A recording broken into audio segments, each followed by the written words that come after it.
नमस्कार दोस्तों, मैं हूं दीपक सिंह, दैनिक समाचार से। आज से कुछ दिन पहले हमने आपको खबर बताई थी कि तहसीलदार बहू को एंटी करप्शन ब्यूरो ने रंगे हाथों गिरफ्तार किया था 50,000 रुपए की रिश्वत लेते। और उसके बाद हमने आपको यह भी बताया था कि 2 लाख रुपए की डील हुई थी, जिससे ये रिश्वत मांग रहे थे, 2 लाख रुपए मांग रहे थे और बाद में ये 50,000 पे पहुंच गए थे और उनके कार्यालय में उनको गिरफ्तार किया गया था। उसके बाद उनके जेब से, तहसीलदार जो बहू रोहित शर्मा है, उनके जेब से 10 लाख रुपए की ज्वेलरी परचेजिंग का बिल मिला था और कुछ और डॉक्यूमेंट्स भी मिले थे। लेकिन अब जानकारियां ये हैं कि तहसीलदार बहू जो है वो भ्रष्टाचार के मामले में वो कई कदम आगे बढ़ चुके थे। वो कोर्ट बर्स में बातें कर रहे थे, अपनी पत्नी से भी और ज्वेलरों से भी कोर्ट बर्स में बातें कर रहे थे। अब शादी होने के बाद, शादी से पहले तो ठीक है, माँ बाप से छुपाने के लिए लड़का लड़की जो है वो एक दूसरे से कोर्ट बर्स में बातें करते हैं, लेकिन शादी के बाद कौन सी कोर्ट बर्स में ये बातें कर रहे हैं, ये हमको समझ नहीं आया। इसमें बताया जा रहा है, जो जानकारी हमारे पास है उसके मुताबिक, पत्नी से भी कोड वर्ड में बातें कर रहे थे, ज्वेलरों से भी, उनसे भी कोड वर्ड में ये बातें कर रहे थे। आप सोचें कि जो बिजनेस कर रहे हैं, जो ज्वेलर हैं, वो भी कोड वर्ड्स में बातें कर रहे हैं, तो वो क्या मैसेज जा रहा है। और कई और भी जानकारियां हैं, कई संपत्ति जो है बेनामी संपत्ति होने का बताया जा रहा है। कुछ जानकारियां इस तरह की आ रही हैं कि बेनामी संपत्ति भी उनके पास है। कुछ लोगों ने हमें कॉल करके भी बताया कि तहसीलदार बहू जो है उनकी प्रॉपर्टी बहुत ज्यादा बढ़ गई है, कई जगहों पर वो कंस्ट्रक्शन कर रहे हैं। ज्यादा जानकारी के लिए हमारे साथ मोहित जम्वाल हैं, जो हमारे क्राइम रिपोर्टर हैं, हमारे साथ फोन लाइन पर। मोहित जी, अच्छा, मैं जानना चाह रहा हूं कि इस पूरे मामले में, जो भ्रष्टाचारी का मामला है जिसमें तहसीलदार बहू अरेस्ट किया था इनको, इस मामले में क्या जानकारियां हैं? दीपक, इस मामले में सबसे पहले स्टेट समाचार ने खुलासा किया था कि जिस समय इनकी गिरफ्तारी हुई है जी, इनकी जेब से 10 लाख रुपए के सोने की खरीद की एक पर्ची मिली। जी जी। और दीपक, इस बात पर आज एसीपी ने भी मोहर लगाई है और उन्होंने साफ तौर पर बताया है ये 10 ज्वेलर और अपनी पत्नी के साथ कोर्ट वर्ड में बातें करता था। कोर्ट वर्ड में बातें कर रहा है? जी दीपक। कोर्ट वर्ड में क्या बातें कर रहे थे पत्नी के साथ?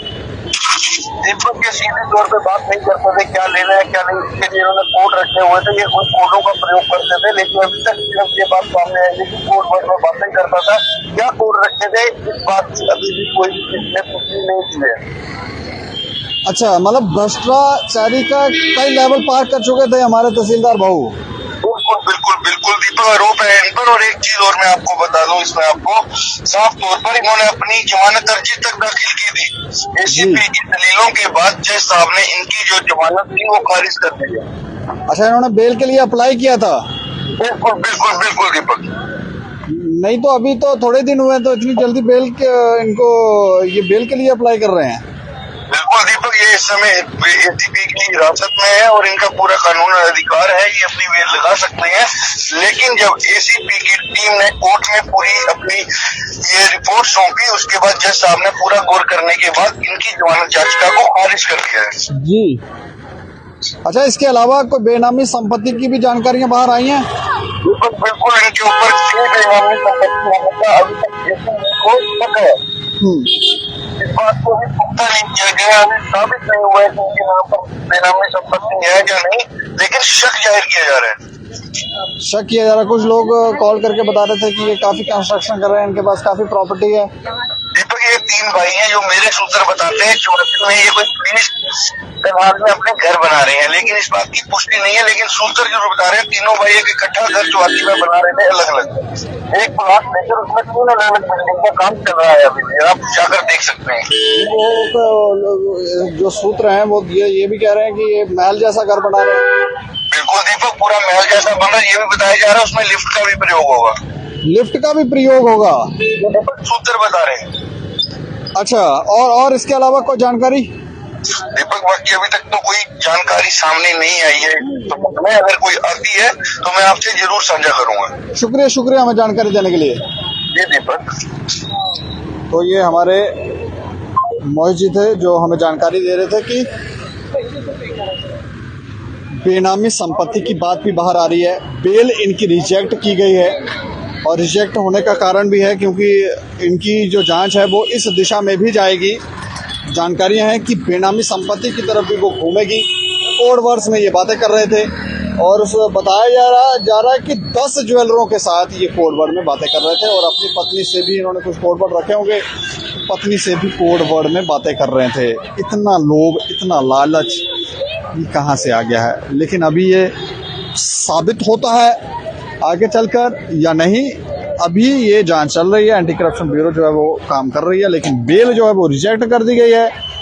और कोड वर्ड्स में बातें जो हैं वो आप देख लें कि किस तरह से यहाँ पर जो बड़े अधिकारी हैं, हो सकता है ये तो एक तहसीलदार बहू जो है वो गिरफ्तार हुए हैं, तो अब इस तरह की बातें आ रही हैं। तो जो बड़े बड़े और भी अधिकारी होंगे रेवेन्यू डिपार्टमेंट के, बाकी भी, तो वो भी हो सकता है कोड वर्ड्स में ही बातें कर रहे हो।